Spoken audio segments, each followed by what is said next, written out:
Okay guys, let's start with the integrated rate law for first order kinetics.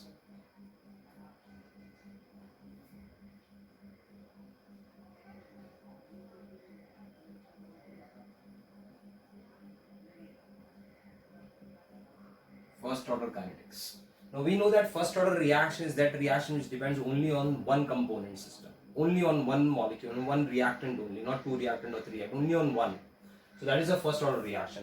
And the time of completion of any order except zero order is infinite. तो इसको भी याद रखने का कि for first order reaction the time of completion is infinite. मैं यहाँ पर लिख देता हूँ time of completion of first order reaction is infinite. मतलब आप predict नहीं कर सकते. Only for zero order you can predict. Okay. Now इसका integrated rate law निकालना है. तो let us consider a first order reaction that A gives a product P and this reaction is first order where A naught is the initial concentration when time is equal to 0. AT is again a final concentration when time is equal to T. Now from differential rate equation we can write down that rate of the reaction is equal to minus d concentration of A upon dt. This will be your first equation, and from rate law we can write down that rate is equal to K molar concentration of A raised to 1 first order. Two equation. So with these two equations we can write down together that minus d concentration of A upon dt will be equal to K into molar concentration of A raised to 1. Rearranging the side we get d concentration of A upon molar concentration of A is equal to minus K dt. देखो मैंने side exchange किया तो sign change हो गई. Now I will integrate equation between two limits. दो limit कौन सी A naught and AT in the similar manner like we have done in zero order. So we integrate this equation, that is d concentration of A upon A is equal to minus K integration of dt. दो limit हो जाएगी. यहाँ पर lower limit है A naught, that is the initial concentration. This is the final concentration AT. ये हो जाएगा 0 to T. Now according to the law of integration of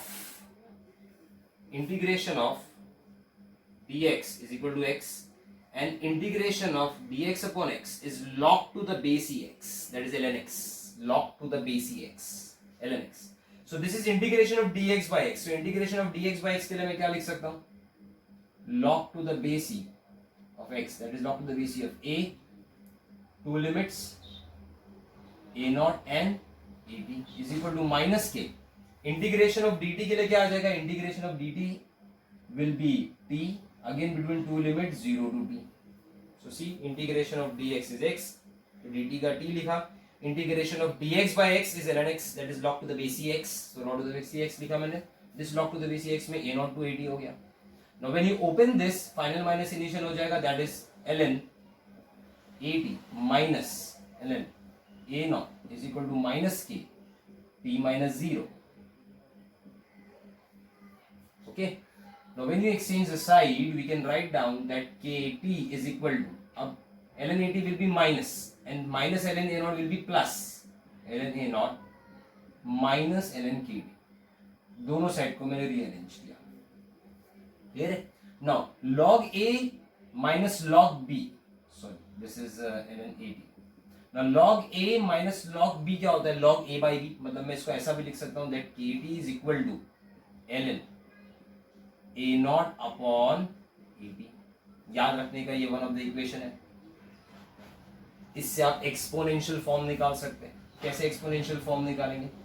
C, if the log to the base e, if I divide both side by log to the base e, I will write e raised to kd is equal to a naught upon at, which can be rearranged to write down at is equal to e raised to minus kd.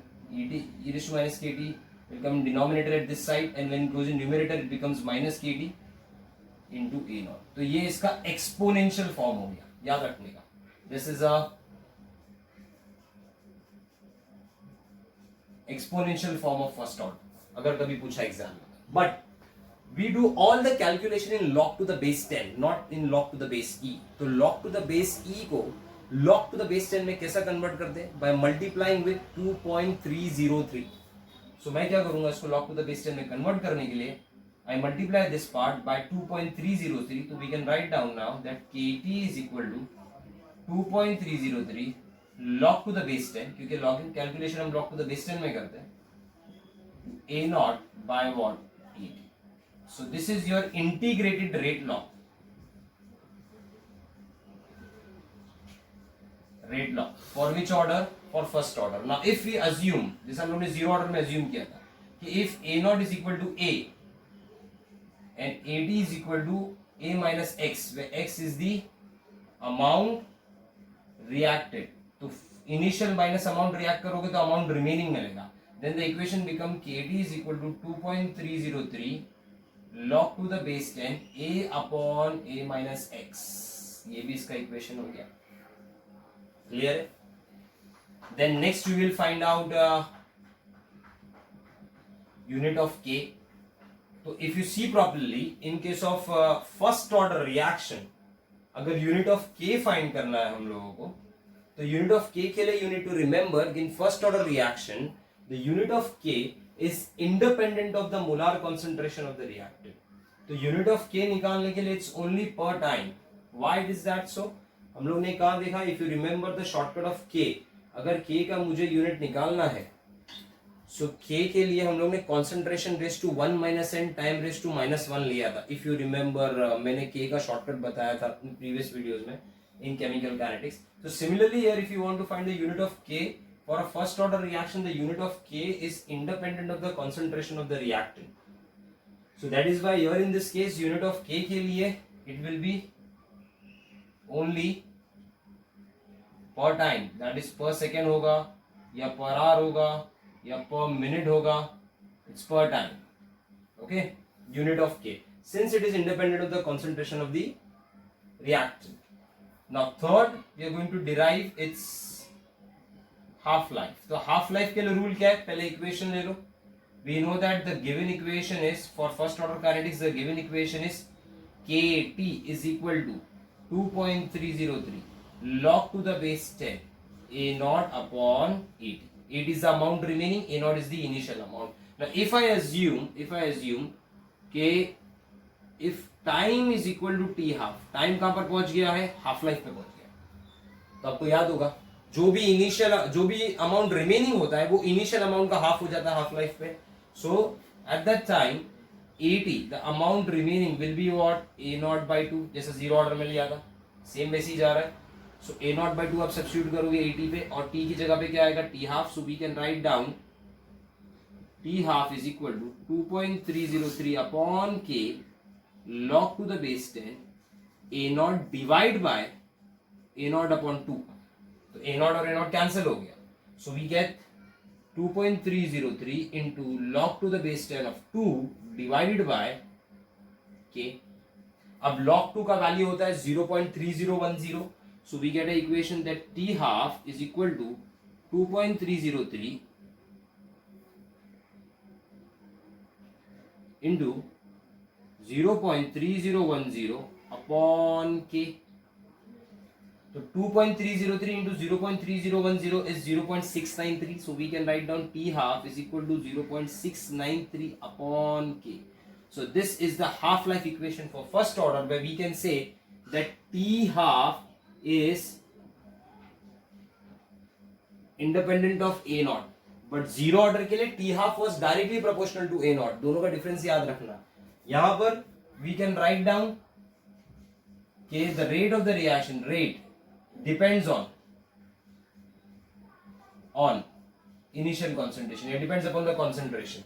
Zero order में rate do not depend upon the concentration of reactant. Here it depends upon the concentration of reactant. Zero order में t half is directly proportional to a naught because t half was a naught upon 2k. In first order t half is 0.693 upon k, which says it does not depend upon the initial concentration of the reactant. a naught पे depend नहीं करता. First order में, zero order में depend करता है. मतलब अगर किसी न्यूमेरिकल में इनिशियल कॉन्सेंट्रेशन चेंज कर रहा है, बट हाफ लाइफ चेंज नहीं हो रहा है, तो दैट इज फर्स्ट ऑर्डर. किसी रिएक्शन में इनिशियल कॉन्सेंट्रेशन बढ़ा रहा है तो हाफ लाइफ भी बढ़ रहा है, जीरो ऑर्डर. किसी रिएक्शन में इनिशियल कॉन्सेंट्रेशन बढ़ा रहा है तो हाफ लाइफ कम हो रहा है, सेकेंड ऑर्डर. मतलब जीरो ऑर्डर के लिए half life is directly proportional to a not.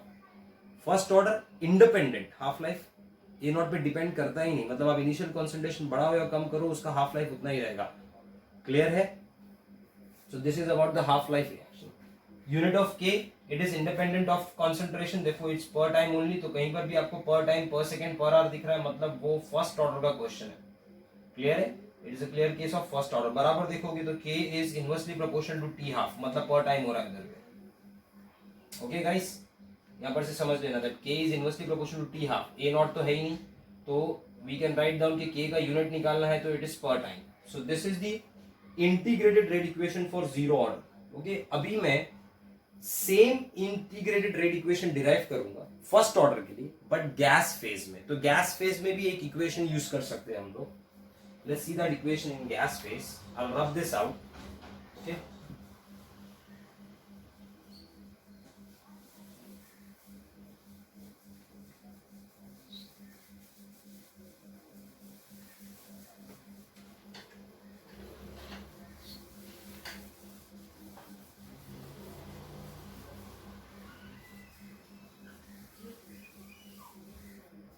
for the gas phase.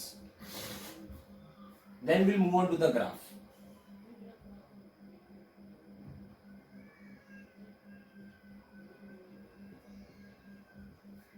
I'm discussing about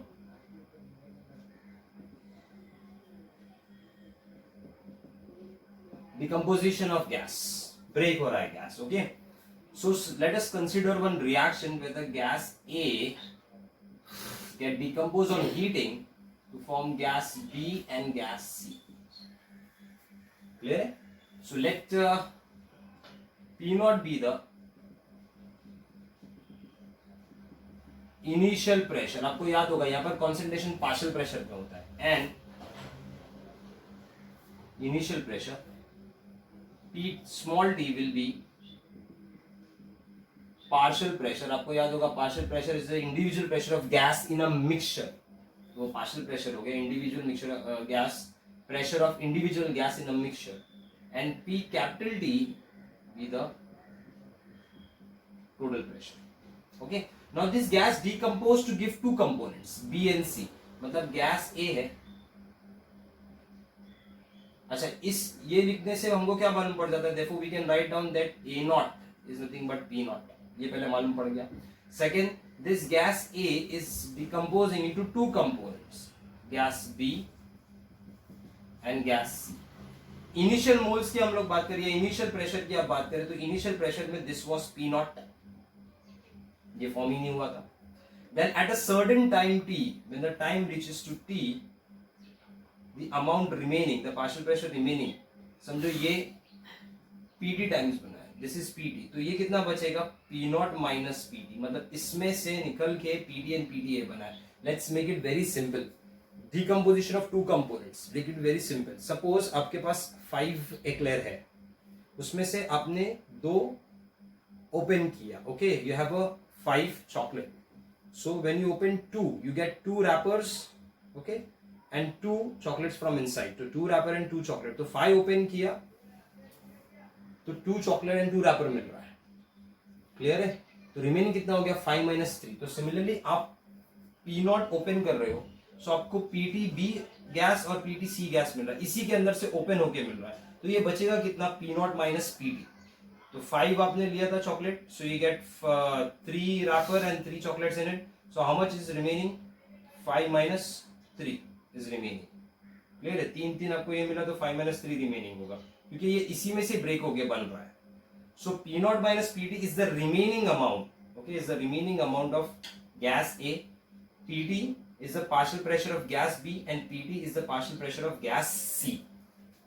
clear है? अच्छा, ये जो मैंने प्रेशर निकाला it is at time t. Now AD, the amount remaining of the reactant A, amount remaining of reactant is nothing but P naught minus PT. इतना amount बच गया है. Now total pressure is sum of all the partial pressure, मतलब total pressure is nothing but P naught minus PT plus PT plus PT. It is total pressure at time t. तो total pressure is sum of pressure of all the gases, जिसमें से ये PT और ये PT cancel हो जाएगा. So total pressure will be equal to what? P naught plus partial pressure. So now partial pressure will become total pressure minus P naught. बराबर देखो इसको, अमाउंट रिमेनिंग को बराबर देखो. जब आप इसको सब्स्टिट्यूट करोगे इसके अंदर, substitution, so what you will get, instead of PT partial pressure you will write down total pressure minus initial pressure. So you will get AT, the amount remaining will be equal to P naught minus, अब क्या आ जाएगा, total pressure minus initial pressure, क्योंकि आपने substitute किया partial pressure की जगह पे. So what you will write down here, that P naught minus total pressure plus P naught. So now the amount remaining will be 2 P naught minus PT. So AD is 2 P naught minus PT. A naught is P naught. So if I substitute, so therefore we know the given equation is KT is equal to 2.303 log to the base 10 A naught upon AD. अब ए not की जगह पे आप substitute करोगे P not, और A T की जगह पे आप सब्स्टिट्यूट करोगे 2 P naught minus P T, total pressure. So now the equation becomes for gas phase k t is equal to 2.303 log to the base 10 P naught upon 2 P naught minus P T. और ये equation कब use करोगे, if a gas decompose into two components. In general we can write down कि Kt is equal to 2.303 log to the base 10 n P naught, sorry, n minus 1 P naught upon n P naught minus Pt, where small n stands for number of moles of gas formed after decomposition. देखो इस reaction में 2 moles of gas form हुआ, तो इस reaction के अंदर n value 2 है. Why? Because 2 moles of gas are form, 1 mole and 1 mole, therefore you write down 2 minus 1, that is 1 p naught upon 2 p naught minus p. Suppose example अगर ऐसा दिया होगा कि A gas gives decomposition gives B gas, C gas and D gas, 3 दिया है, तो यहाँ पर n वैल्यू हो जाएगा 3. So now Kt will be equal to 2.303 log to the base 10. N is what? 3. तो n 3 हो जाएगा 3 minus 1. 2 P naught upon 3 P naught minus Pt. Pt stands for which pressure? Total pressure, not partial pressure. So this is how you will use the equation in gas phase. Depending upon, ये हमको main equation याद रखने का. Where N stands for number of moles of gas formed after decomposition. Okay. So this is used for gas phase reaction if necessary. Okay guys, so ये gas phase का explanation था. Now after that we'll move on to the graph of first order. So let's move on to the graph of first order reaction.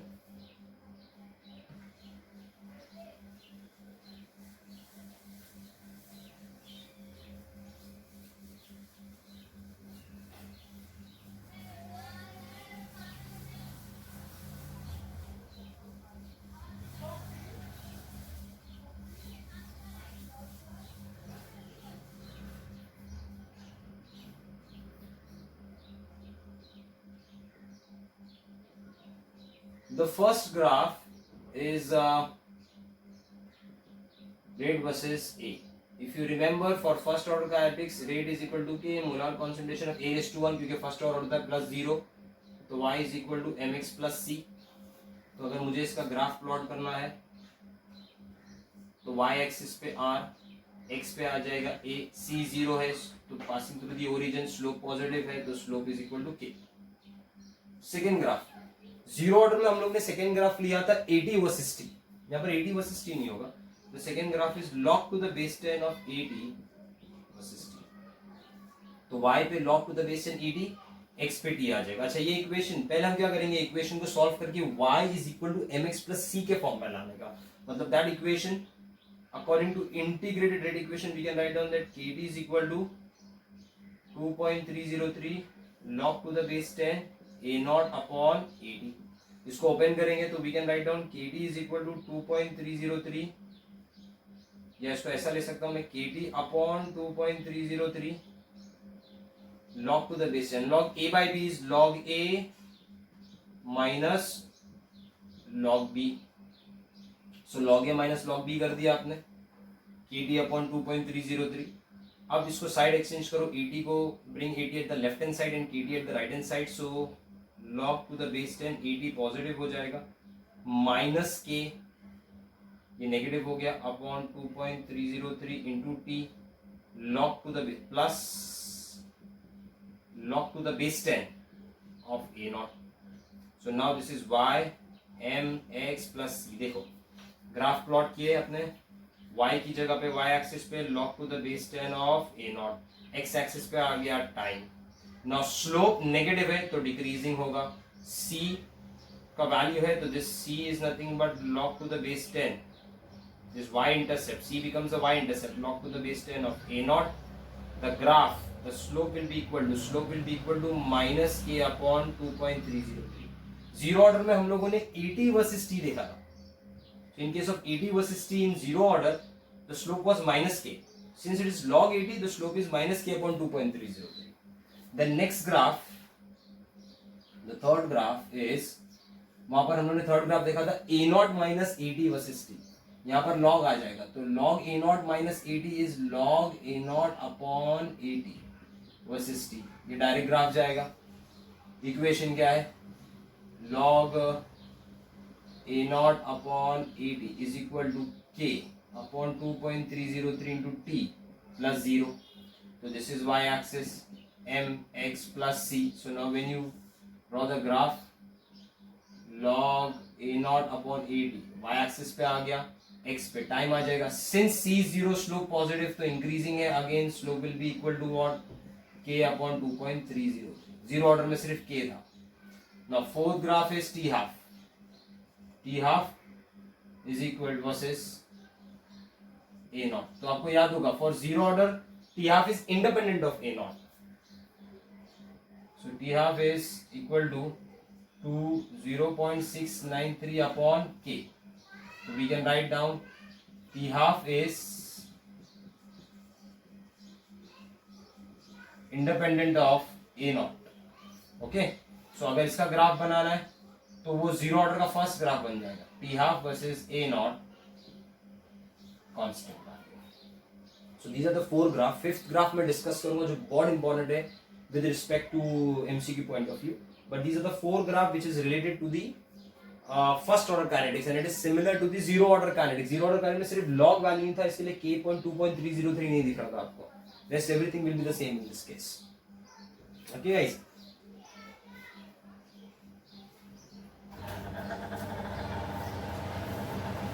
so we'll discuss the next graph of this. I'll rub this out.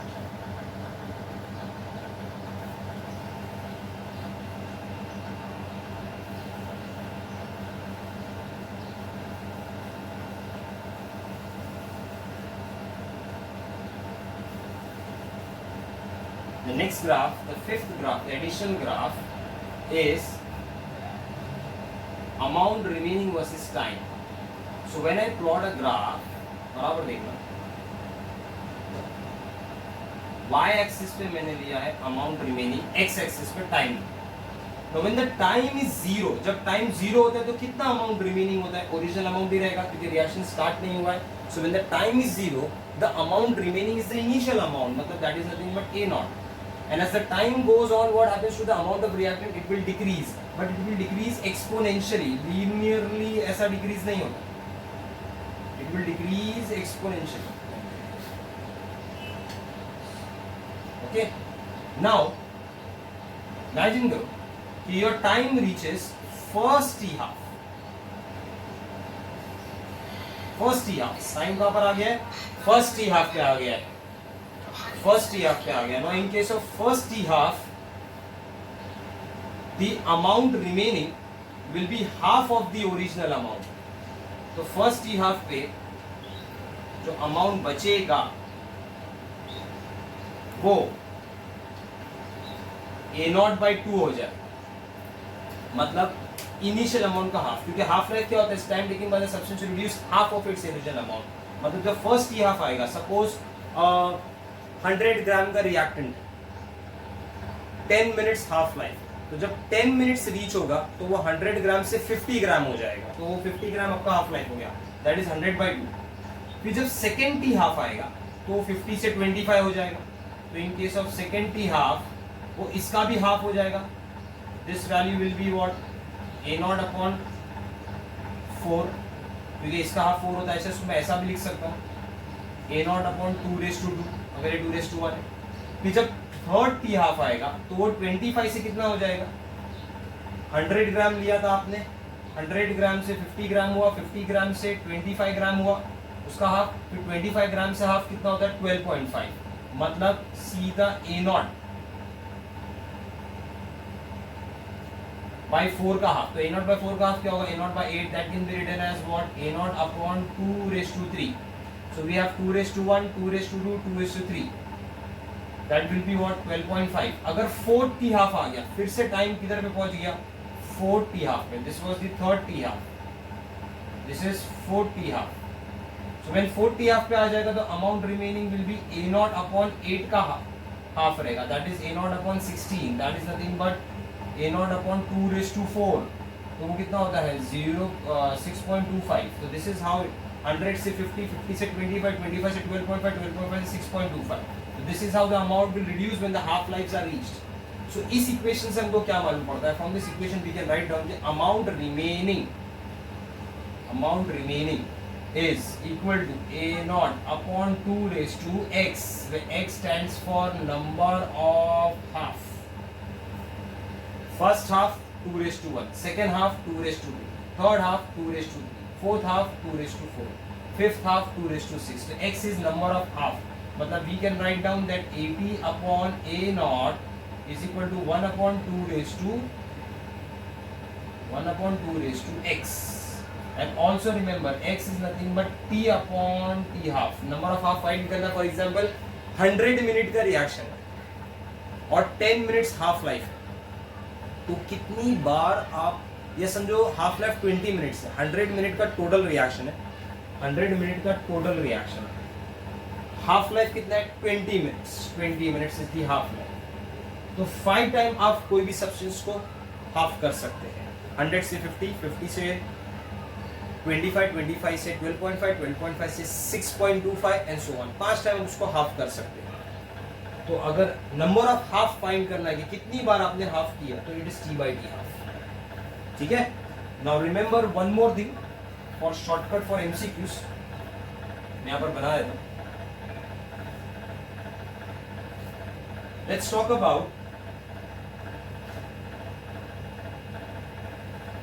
The amount remaining and amount decompose. समझो यहाँ पर मैं लिख रहा हूँ 80 is the amount remaining, here time, when time is 0 the amount remaining is 100, clear। और यहाँ पर मैं लिख देता हूँ amount reacted और decompose, तो कितना अमाउंट रिएक्ट होगा, 0, क्लियर है। और अगर मुझे फाइंड करना है 80 amount in fraction, how much amount is remaining,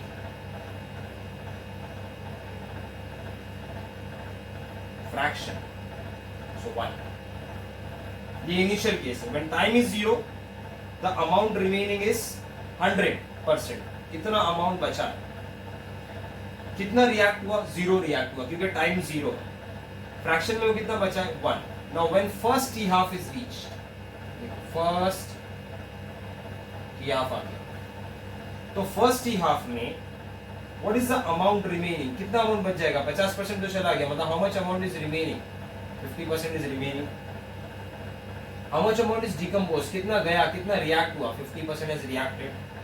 fraction में कितना बचा है, amount remaining is half, क्योंकि फर्स्ट हाफ लाइफ आया। फिर उसके बाद में जब सेकेंड हाफ लाइफ आता है T half, So the amount remaining will be half of this 25%. कितना रिएक्ट हो गया? तो 50 plus 25 75% रिएक्ट हो गया. How much is remaining in fraction? 1/4 क्योंकि उसका हाफ बचेगा. फिर उसके बाद में जब थर्ड टी हाफ आ, so how much amount is remaining? 12.5% क्योंकि इसका आधा चला गया. तो कितना रिएक्ट हुआ? 75 plus 12.5 that comes to 87.5%. And how much fraction में रिमेनिंग होगा? 1/8 रिमेन होगा. समझो 4 टी हाफ आ गया. How much amount will be remaining here? इसका हाफ that is 6.25%. इसका हाफ रिमेनिंग है. तो रिएक्ट कितना हुआ? 87.5 plus 6.25 रिएक्ट हो गया 93.75%. एंड अमाउंट रिमेनिंग फ्रैक्शन में कितना होगा? इसका भी हाफ 1/8 का हाफ कितना होगा? 1/16 and so on. So remember this shortcut for MCQ. Suppose आपको एक क्वेश्चन पूछा, उस क्वेश्चन में ये लिखा है कि क्वेश्चन इज कि 40 minutes required to 40 minutes required for 75% of decomposition. Calculate half life. तो बोल रहा है 40 minutes required for 75% decomposition. Okay, 75% जब decompose हुआ, amount reacted means amount what? Decompose. So if 75% is getting decomposed, then T is equal to 2T half. T is equal to, I will write down that T is equal to 2T half. Time कितना दिया आपका? 40 minutes. This is 40 minutes given. So 40 is equal to 2T half. Therefore we can write down that T half is equal to 40/2. That is equal to 20. तो 20 आपका half life हो गया. मतलब directly आप ये यूज करके परसेंटेज से equation निकाल सकते हैं. Shortcut method used in MCQs. Remember this. Okay, remember this equation.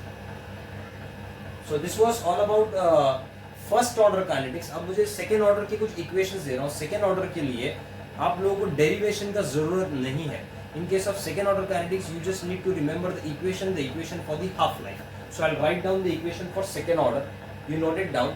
फिर जब चैप्टर खत्म हो जाएगा, I'll give you all the formulas together. Okay.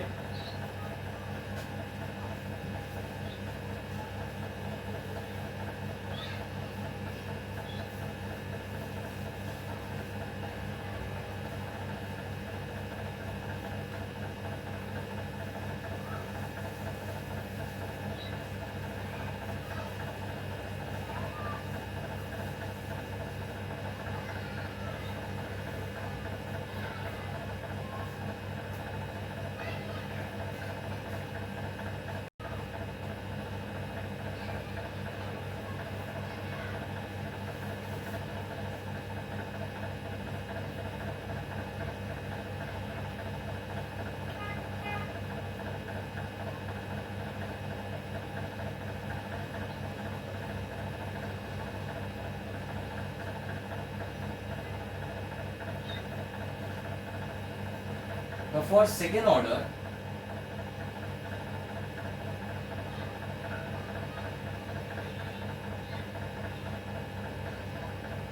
the first equation is integrated rate law.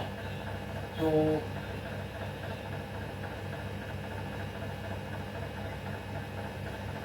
Integrated rate law क्या हो जाएगा? K is equal to 1 upon T 1 upon AT minus 1 upon A. Okay. Now this has to be used in the case where each reactant has equal concentration. जो आप ये use कर रहे हो AT की जगह पे, if you remember, in case of AT we can write down A minus X. A naught की जगह पे हम लोग A लिख सकते हैं. मतलब ये इक्वेशन को ऐसा भी लिख सकते हैं. That is 1 upon T 1 upon A minus X is the amount. X is the amount reacted if you remember. 1 upon A. Okay. अच्छा, इसका T half इक्वेशन निकालना है for second order के लिए.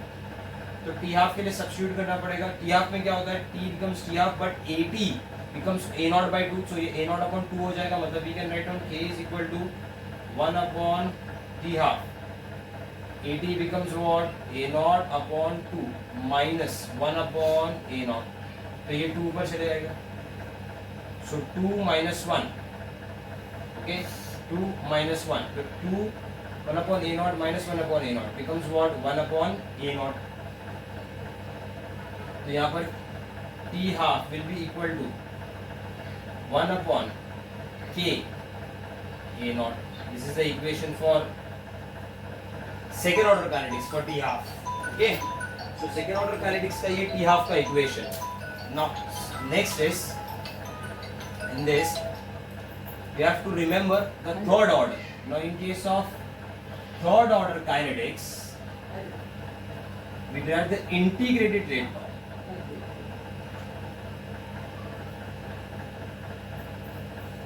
Now integrated rate law क्या हो जाएगा? K 1 upon 2t into 1 upon AT the whole square minus 1 upon A naught the whole square. Okay, this is for the third order kinetics. See properly.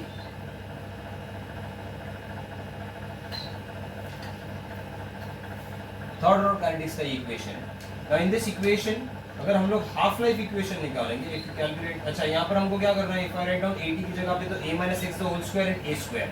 Now for half life equation 80 की जगह पे आ जाएगा a naught upon 2. So a naught upon 2 तो a naught square upon 2 square तो 4 ऊपर चले जाएगा, तो 4 minus 1 क्या हो जाएगा 3. So now T half for third order kinetic will be 1 upon 2k into this will be what 3 1 upon square. Okay, so now the equation can also be written as T half is equal to 3 by 2 upon k A naught the whole square. See, second order में A naught जितना बढ़ेगा, initial amount जितना बढ़ाओगे half life कम होगा.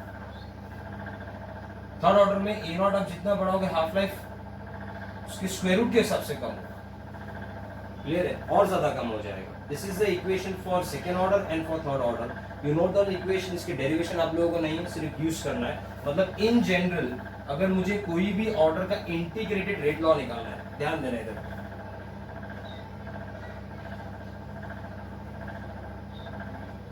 In general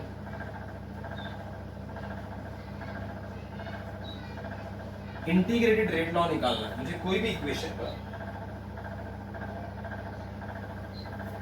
तो it becomes kn is equal to, मतलब n stands for what? Order. मैं लिख देता हूं n stands for order.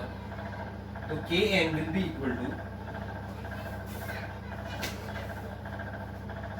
n minus 1 t as a reciprocal of n minus 1 t into 1 upon a minus x raised to n minus 1 minus 1 upon a raised to n minus 1, and here n is greater than equal to 2. इसके लिए हम लोग ये apply कर सकते हैं.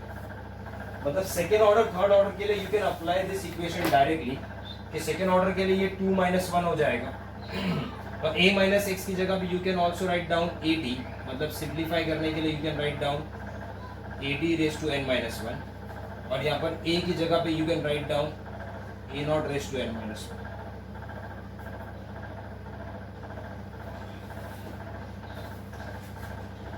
Okay, तो for second order if I write down कि n is equal to 2, so 2 minus 1 80 हो जाएगा सेकेंड ऑर्डर के लिए, minus 1 upon a naught to 2 minus 1 यानी 1 हो गया, a naught हो गया. थर्ड ऑर्डर के लिए आप डायरेक्ट देखो स्क्वायर हो जाएगा. सो this is in general equation. Similarly अगर मुझे हाफ लाइफ के लिए इक्वेशन निकालना है तो इन जनरल हाफ लाइफ के लिए इक्वेशन क्या हो जाएगा? For the half life it becomes T half is equal to 2 raised to n minus 1 divided by n minus 1 into kn stands for order, into a naught raised to n minus 1. बराबर देखो equation a naught raised to n minus 1. Now here in this case if you see properly, तो यहाँ पर 2 raised to n minus 1 लिया, मतलब अगर ये suppose first order तो 1 minus 1 क्या हो जाएगा 0. फर्स्ट ऑर्डर तो 1 minus 1 0, n 0 is 1, 1 minus 1 0 into kn, तो a नॉट पे वो डिपेंड ही नहीं करेगा, मतलब t हाफ is independent of a not. अगर आपने 0 ऑर्डर लिया तो 0 minus 1 तो 2 raised to minus 1 हो गया. सेकेंड ऑर्डर लिया तो 2 raised to minus 2 सीधा 0, minus 1 upon 2 minus 1 kn into a naught raised to 1 minus n. और उससे भी ज्यादा शॉर्टकट यूज करना है तो सिमिलरली याद रखने का कि t हाफ is directly proportional to a naught raised to 1 minus n. For example 0 order है तो 1 minus 0 मतलब t हाफ is directly proportional to a naught, आपको याद होगा. फर्स्ट ऑर्डर है तो 1 minus 1 is 0 मतलब t हाफ is independent of a naught. Second order है तो 1 minus 2 minus 1 मतलब t हाफ is inversely proportional to a naught. Third order है तो 1 minus 3 तो 1 upon a स्क्वायर हो जाएगा. सी t हाफ इज a स्क्वायर. क्लियर है? तो ये याद रखने का कि अगर मैंने यहाँ पर n इज इक्वल टू 0 लिया तो t हाफ is directly proportional to a naught. n is equal to 1 लिया है तो t हाफ इज इंडिपेंडेंट, क्योंकि 1 minus 1 0 तो n addition 0 is 1. n is equal to 2 लिया तो t हाफ is inversely proportional to a naught. n is equal to 3 लिया तो t हाफ is inversely proportional to a naught the whole square. So you have to remember this shortcut and the given part. Okay guys, so this is for second order. Third order integrated law का मैंने एक generalized equation दिया है n should be greater than equal to 2 because 0 और first order आपको पता ही है. Second order third order के निकालने के लिए आप ये यूज कर सकते हैं. हाफ लाइफ इक्वेशन ये प्रीफर करना that t half a naught raised to 1 minus n, t half a naught raised to 1 minus n. 0 order के लिए t half is directly proportional to a naught. First order के लिए t half is independent of a naught. And second and third order के लिए inversely और third order के लिए square inversely. Okay guys, now last part of the chapter remaining is the activation energy. उसके next lecture में आपको मैं cover कर दूंगा in the next video. I have finished almost the first order zero order kinetics along with second and third. Next lecture in the next part of the video will be based on the activation energy and the temperature affecting the speed of the reaction along with catalyst. Okay guys, see you there.